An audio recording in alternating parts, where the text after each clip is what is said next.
Assalamualaikum warahmatullahi wabarakatuh. Perkenalkan, saya Ayu Lestari, mahasiswa Poltekkes Kemenkes Pangkal Pinang. Baiklah, di sini saya akan membuat video tentang yang pertama yaitu pengertian ventilator, yang kedua yaitu mode ventilator, yang ketiga yaitu parameter. Ventilator adalah alat yang digunakan untuk membantu sebagian atau semua fungsi pertukaran gas pada paru-paru untuk mempertahankan hidup. Pemasangan alat ini bertujuan untuk memberikan kekuatan secara mekanis pada sistem paru dan mempertahankan ventilasi yang fisiologis, mengurangi kerja otot jantung yang dilakukan udara dan juga corak ventilasi untuk mengatasi efisiensi ventilasi secara oksigenasi. Pemasangan ventilator paru-paru pengganti di saat kritis. Dalam pengoperasian ventilator terdapat beberapa mode dalam, yaitu kontrol. Pada mode ini kontrol dilakukan oleh mesin pernapasan atau ventilator kontrol. Hal ini dilakukan karena keadaan pasien tidak menunjukkan usahanya dalam menarik napas.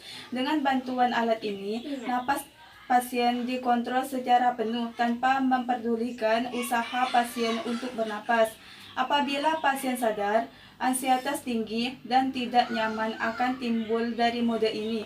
Jika pasien berusaha untuk bernapas sendiri, bisa terjadi tabrakan antara udara ekspirasi dan inspirasi speaking. Tekanan yang ada pada paru-paru akan meningkat dan bisa meningkatkan pecahnya alveoli, pneumotoraks. 2. Intermittent Mandatory Ventilation atau IMV. Mode ini akan memberikan bantuan pernapasan secara berkala atau selang-seling sesuai dengan napas yang dimiliki oleh pasien sendiri. Mode IMV ini akan memberikan pengaturan dengan frekuensi yang diatur tidak memperdulikan pada saat pasien inspirasi atau ekspirasi, sehingga memungkinkan terjadinya peak. Namun mode ini telah disinkronkan pemicu pada pasien. Mode IMV diberikan untuk pasien yang sudah bisa melakukan napas secara spontan, akan tetapi belum normal. Yang ketiga yaitu Assisted Spontaneous Breathing atau disebut dengan ASB. Mode ini hanya diberi untuk pasien yang sudah bisa bernapas secara spontan.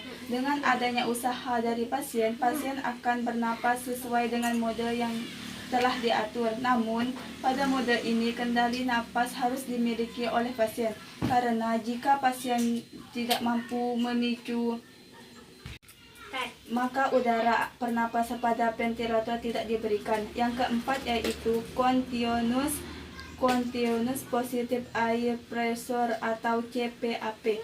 Pada mode CPAP, alat ini dapat dipasangkan pada pasien yang sudah bisa bernapas dengan kuat. Ventilator ini memberikan tekanan positif pada pasien sehingga akan membantu memberikan tekanan udara ketika pasien tidak menarik napasnya. Alat ini dapat memberikan tekanan udara dengan volume yang telah diatur untuk pasien tersebut. Ventilator ini juga diatur dengan menyesuaikan irama dengan napasan dari pasien. Ventilator mode ini dipasangkan untuk mencegah alveolepesis dan juga melatih otot pernapasan pasien sehingga bisa bernapas dengan normal ketika ventilator dilepaskan. Selain terdapat beberapa mode, ventilator dibagi menjadi 3 bagian menurut sifatnya, yaitu yang pertama volume sizelet ventilator. Ventilator jenis ini memiliki prinsip dasar, yaitu siklusnya berdasarkan volume yang ada. Yang kedua yaitu ratio sizelet ventilator. Tekanan menjadi prinsip dasar dari siklus ventilator jenis ini, hampir sama seperti volume sizelet ventilator. Ventilator jenis ini juga akan berhenti bekerja dan mengalami ekspirasi apabila mencapai tekanan yang telah ditentukan. Yang ketiga yaitu time sizelet ventilator. Seperti dengan nama, prinsip kerja dari alat ini berdasarkan waktu dari ekspirasi dan kecepatan inspirasi telah ditentukan, yaitu rasio normal dan ekspirasi. Baiklah, selanjutnya kita akan membahas apa itu parameter vital volume atau VT. Jumlah udara yang diberikan pada pasien tiap napas satuannya adalah mililiter. Respiratory rate, jumlah napas dalam 1 menit, satuannya yaitu napas per menit.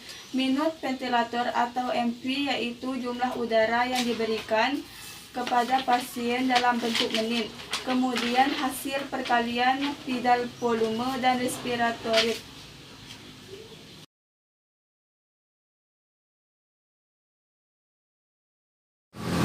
Cara pemakaian alat ventilator.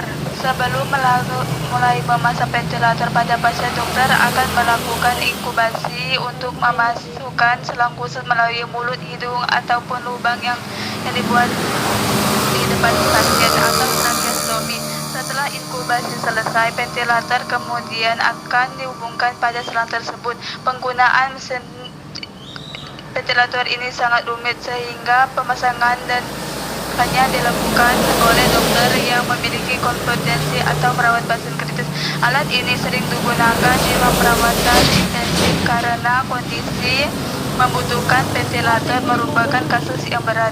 Selama terhubung dengan ventilator, pasien masih sadar, tidak dapat berbicara atau makan melalui mulut karena ada selang yang masuk ke dalam tenggorokan. Walaupun demikian, pasien masih dapat berkomunikasi dengan tulisan atau isyarat. Umumnya, pasien akan merasa tidak nyaman ketika ada selang mulut yang masuk. Pasien akan melawan udara dan membuat ventilator tidak efektif. Bila seperti ini, dokter akan membuat obat penenang. Wassalamualaikum warahmatullahi wabarakatuh.